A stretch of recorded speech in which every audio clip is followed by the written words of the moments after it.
प्यारे बच्चों नमस्कार, स्वागत है आपका चैनल कृष्णा क्लासेस में। आज के वीडियो में हम लोग जो रैखिक प्रोग्रामन के प्रश्न पूछे जाते हैं बोर्ड परीक्षा में वो इम्पॉर्टेंट क्वेश्चंस देखेंगे और एक बड़ा ही सरल सवाल आ जाता है और 5 नंबर आपको मिल जाते हैं। तो 2-3 प्रश्न आपको अब की बार केवल आपकी एक ही प्रश्नावली है, तो बस 2-3 प्रश्न जो लगातार पूछे गए हैं उन्हीं को मैं बता रहा हूँ। एक अधिकतम मान या अधिकतमीकरण कीजिए ऐसे लिखा होता है, ये न्यूनतमीकरण लिखा होता है। बस 2 तरीके के सवाल पूछे जाते हैं। तो देखिए कैसे करते हैं। ये सवाल जो देख रहे हैं इसमें क्या होता है, जितना अवरोध दिया है, ये 4 असमीकाएँ आपको दी हैं, इनका प्रयोग करते हुए इसका अधिकतम मान ज्ञात करना है। तो देखो मैं बहुत ही सरल तरीके से आपको बता रहा हूँ, भले ही मेरा सेटअप अच्छा नहीं है, मैं जुगाड़ से वीडियो बना रहा हूँ, लेकिन आपको समझ में पूरा आएगा और बहुत अच्छा समझ में आएगा। तो क्या करना है, दी गई सबसे पहले असमीकाओं को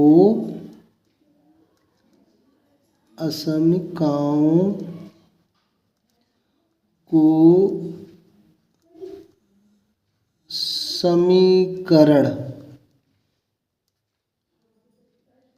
के रूप में लिखने पर क्या करना है, पहले ये लिख दो।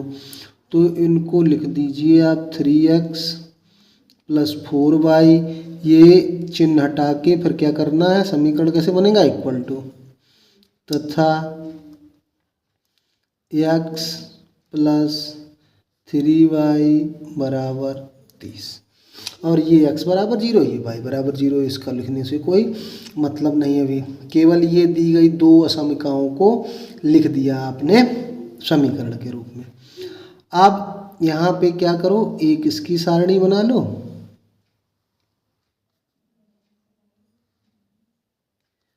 और यहाँ पर इसकी सारणी बना लो। बहुत ही सिंपल तरीके से आपको बताऊंगा और आपको पूरा समझ में आ जाएगा और आप अच्छी तरह से ये कोई भी सवाल आ जाए उसको कर पाएंगे।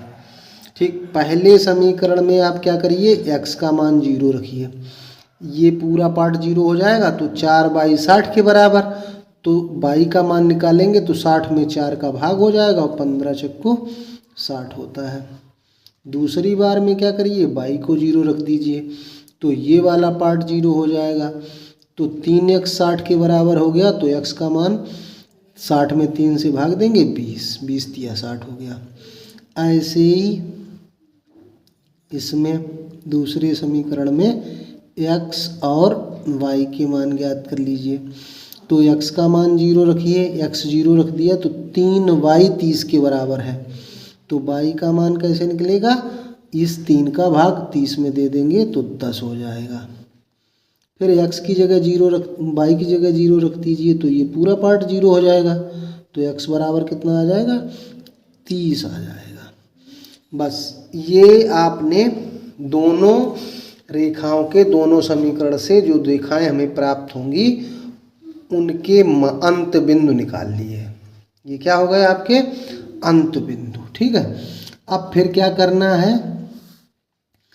फिर इन दी हुई रेखाओं को भी हल कर लेना है। इसको समीकरण 1 और इसको समीकरण 2 डाल लीजिए। तो देखो समीकरण 2 में 3 से गुणा कर देंगे तो x के गुणांक बराबर हो जाएंगे। ये तो आता ही होगा आपको। समीकरण 2 में 3 से गुणा करके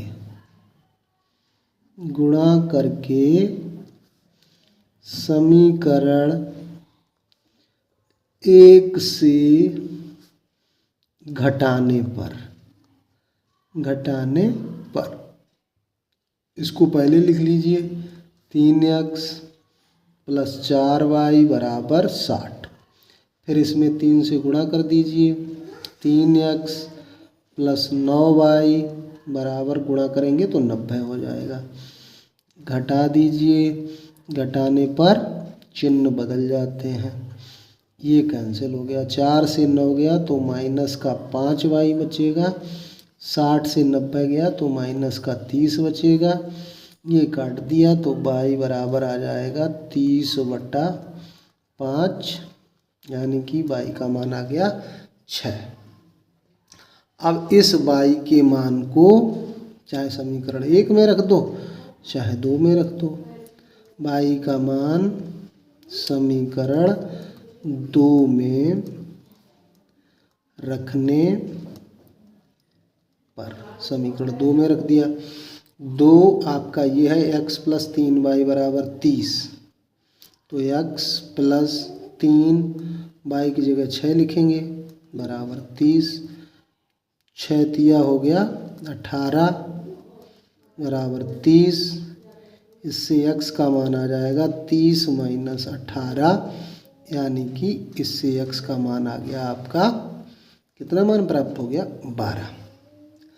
अब जब दो समीकरण दी जाए तो उनको हल जरूर करना, तो पहले ही हल कर लो उनको, ठीक है। ये हमने कर लिया। अब क्या करना है, अब आपको देखना है कि जो हमारा ग्राफ बनेगा उसमें हमारा जो क्षेत्र होगा वो किधर होगा, मूल बिंदु के ऊपर होगा या नीचे होगा। तो उसके लिए क्या करते हैं, समीकरण, अब समीकरण में नहीं रखेंगे, अब क्या करेंगे, असमीका 1 में x बराबर 0 तथा y बराबर 0 रखने पर, असमीका 1 हमारी क्या थी, 3x + 4y ≤ 60 ये था। तो ये 0 ≤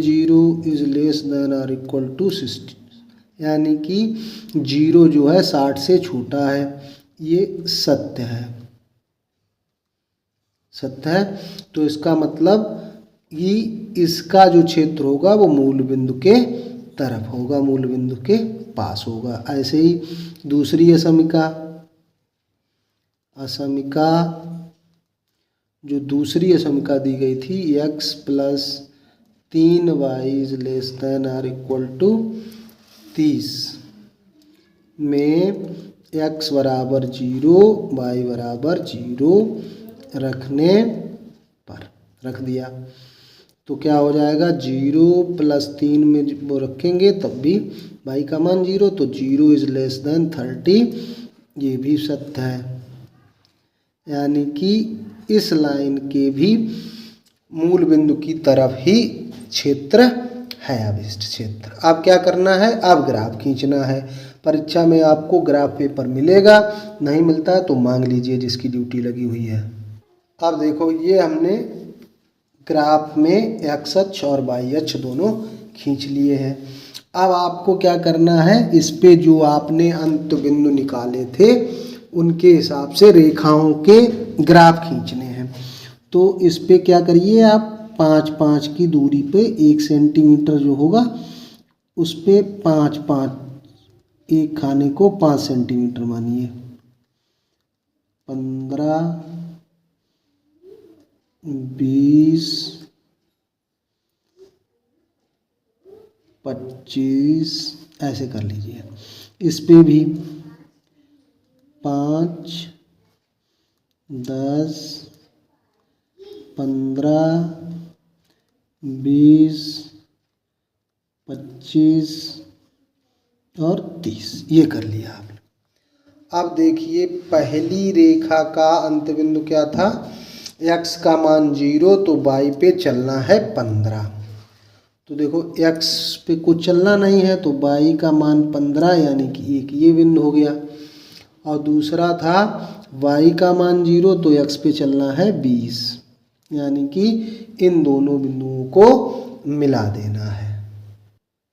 ये हमारी पहली रेखा कौन सी थी, 3x + 4y बराबर 60। इसका ग्राफ ये खिंच गया है।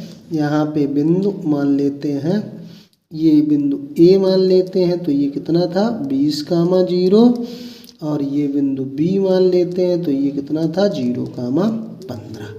अब ऐसे ही दूसरी रेखा का अंत बिंदु, दूसरी रेखा का अंत बिंदु क्या निकाला था, x पे 0 तो y का मान 10 था, तो ये बिंदु था, ठीक। और y का मान 0 तो x का मान 30 था, ये वाला बिंदु। तो इनको दोनों को मिला देंगे, तो ये दूसरी रेखा हमारी खिंच गई। ये कौन थी, x + 3y = 30। यहाँ पे ये बिंदु हम C डाले दे रहे हैं, ये 30,0 था, और ये D डाले दे रहे हैं, ये 0,10 था। दोनों रेखाएं कहाँ काट रही हैं, दोनों रेखाओं का प्रतिच्छेद बिंदु हमने निकाला हुआ है, x का मान 12 और y का मान 6। ये y का मान 6 है और x का मान 12 पे है, तो ये डाल देते हैं, E बिंदु डाल देते हैं।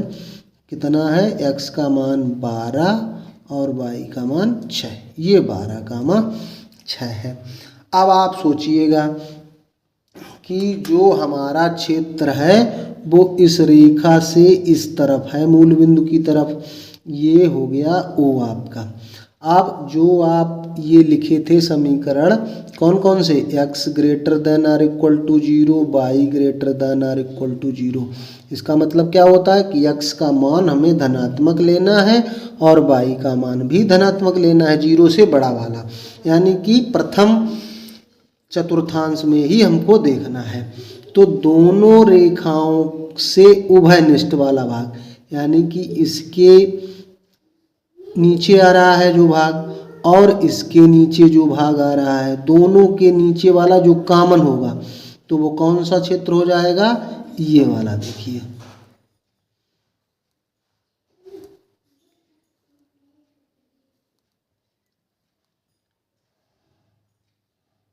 ये वाला क्षेत्र जो हमने लाल किया हुआ है, ये क्षेत्र अभीष्ट क्षेत्र आपको मिल जाएगा। मूल बिंदु के निर्देशांक क्या होते हैं, 0, 0। ये आपका ग्राफ बन गया।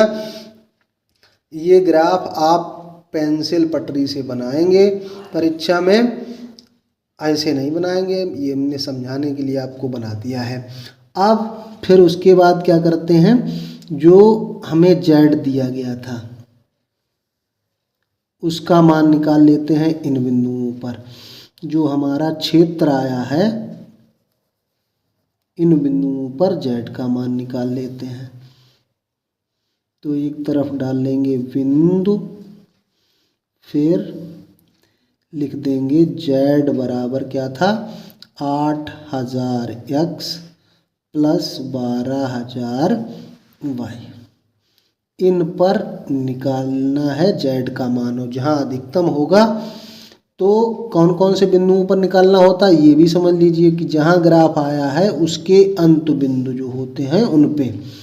तो पहले 0, 0 पे निकालेंगे, तो Z का मान क्या आ जाएगा, 0।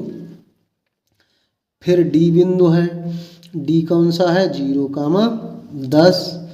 तो x का मान 0 रखिए, यहाँ 10 लिख दीजिए, तो कितना हो जाएगा, एक 0 और बढ़ जाएगी, 1,20,000 हो जाएगा।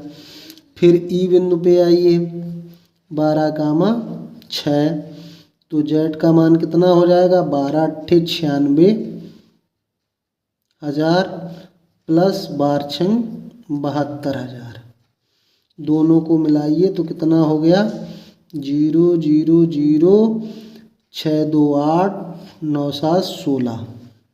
एक अंत बिंदु और आपका बचा हुआ है। कहाँ पे हमारा क्षेत्र आ रहा है, इस क्षेत्र, इस पे।